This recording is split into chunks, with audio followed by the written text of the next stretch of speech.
Hey Narwhals, I'm your host Luke Narwhal, and today we'll be reading several short weight loss stories from r/lose-it. Give this video a thumbs up and subscribe for more weight loss stories that help you stay on track.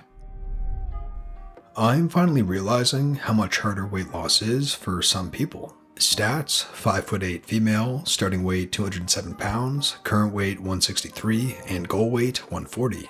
I started losing weight in mid-February because I'd realized quite how overweight I had become, and I was wearing a UK size 18. I live alone in my own apartment, and I have a kitchen to myself and full control over what I buy and what goes into the cupboards, etc. I found it surprisingly easy. I counted calories to 1,500 a day. I cooked loads and started to incorporate some exercise, finally taking up running once I hit a healthy BMI and knew I wouldn't be putting too much strain on my knees. I lost 40 pounds in just over 3 months. And then I moved to my parents for a month during quarantine to have someone to be with. I still tried to count calories, I still cooked, I took up running and began running 30 minutes a day. And despite all that, I plateaued. Couldn't break 170. Then I gained 2 pounds. Then I got sick and lost it again. After a while, I realized the reason weight loss had been so easy up until that point for me was because I had the ability to be self-centered in a way. I could focus on every nutrient, every calorie that was going in my food. I could eat whatever size meal whenever I wanted, so some days I could save up calories and have a big dinner. At my parents', that all changed. Suddenly, I was cooking for 5 people, including 3 big, hungry men. Suddenly, I didn't know if my mom had added a couple of tablespoons of oil into my salad without me noticing. Suddenly, there was a lot more food around, and it was so much harder. Suddenly, I had to have 3 proper meals a day, so I couldn't have a snacky lunch and a big dinner. And it turns out, you can't cook an egg on toast for a big, hungry Greek man for his lunch. All of this is to say that I think people like me need to understand that in a perfect world, weight loss is easy. Just count calories and see the scale go down. However, so many have complicated family lives. Kids, overweight parents who don't eat well, university or school cafeterias to contend with, less money to buy healthier food, etc. And this does make it so much harder. I can't imagine how frustrating trying to lose weight must be if you're young and your parents cook unhealthy food for you. I remember from my time at boarding school, picture a Hogwarts feast, JK, but there was a lot of stodgy British food, how hard I tried and how it didn't work. I'm sure that this isn't exactly a new revelation to most people, but I need to try to be kind and thankful for the control that I have. Eventually, I did manage to lose some weight at my parents, 7 pounds, but it was so much harder. So to anyone living in situations where it's hard to lose weight, you are amazing. You can do this. Have conversations about why you're doing this and how. Portion size is king. Above all though, I'm so proud of you. And it took a weird quarantine time in a home I haven't lived in for 10 years for me to see that. Also coming from a Greek family, so I know how hard it is. I've found the exact same thing. I'm finding it very easy in lockdown, as I can choose exactly what to eat and when to eat it. There's no parties or going out for dinner or lunch, there's no finger food or barbecues, no wedding or christenings. Everything is stopped, and that's helped me tremendously. I'm worried that once lockdown ends, it'll be much harder and my willpower will be tested. I won't want to eat my grand's cooking because while it is the best food in the world, it's also pretty much soaked in oil. And absolutely no way I can tell her how to cook or how to change some things. It's going to be hard, but honestly, forming good habits now is my main goal. I've had to completely take over my own meals at home and cook separately to my mom because otherwise I'll just remain huge. It took a while for me to stand up to her and say, look, I really need to lose this weight. It's gotten out of control, so I'm buying and cooking my own food from now on. She didn't like it, and she'll constantly make nice food and ask if I want some and bring home cakes and sweets, but I've held my ground. I have no advice because I'm at the beginning of my journey and honestly wouldn't know where to begin to help, but I'm with you. Turned down midnight snack last night. A tiny thing, but I'm proud. 23 female, 5'4", 250 pounds.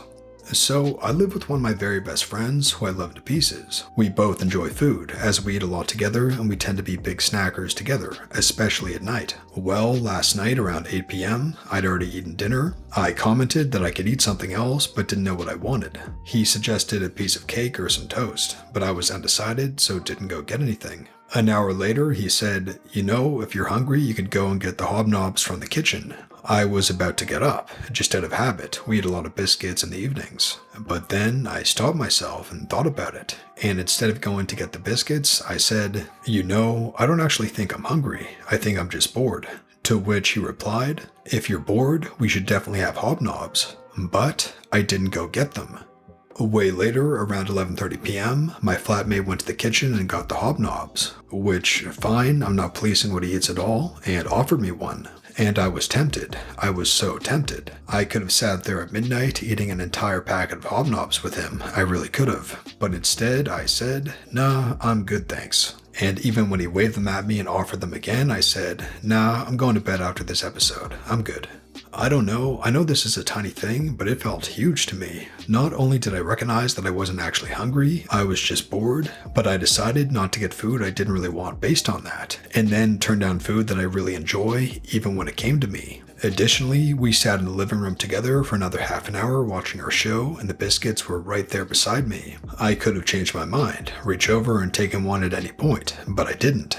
I had stayed within my calorie goal yesterday, 16 to 1700, so I could theoretically have justified eating one biscuit, but it's never one biscuit. One leads to two, leads to half the packet, so I refused to put myself in that position entirely.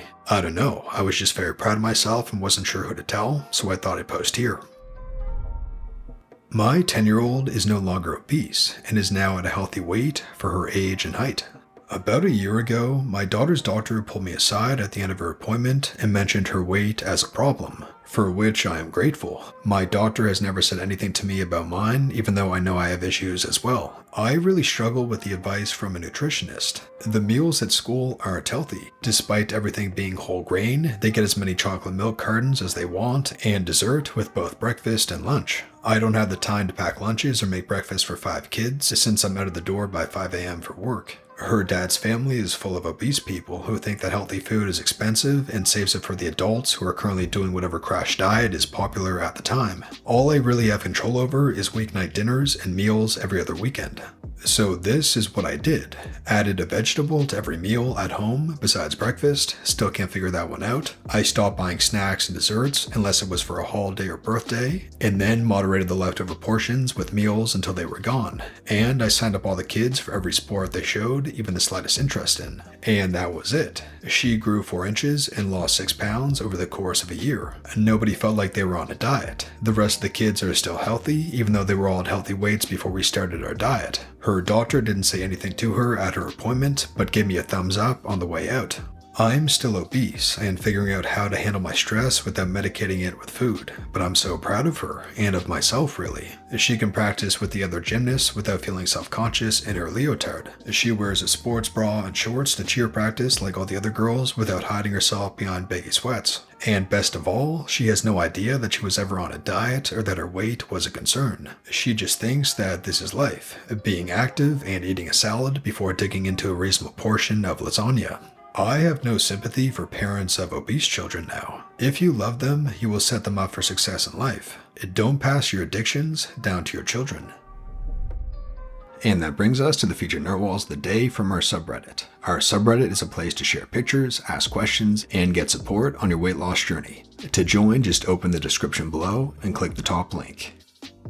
Click Use App, install the Reddit app, create an account, and then click Join once you're at our subreddit. We'd love to have you join us on the subreddit. Once again, the link is below. Aline says, went from 300 pounds to 150 in a little over a year doing CICO. It was hard changing my relationship with food, and I still work hard, but it is so worth all the hard work. I'm so happy and thankful that I get to enjoy life in a healthy body with better mental and physical health.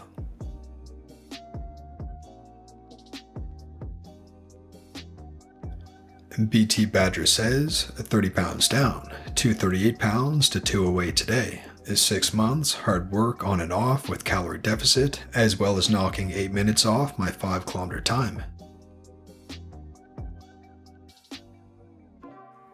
Jeek says, well, I've made it. It didn't expect. 110 kilos, 242 pounds versus 81 kilos, 178 pounds. My BMI, for the first time in years, I really don't know how many, says that I'm in my healthy range. Thanks for sharing future narwhals. If you enjoyed this video, be sure to give it a thumbs up and subscribe for more weight loss stories that help you stay on track. Thanks for watching narwhals, and I'll see you in the next one.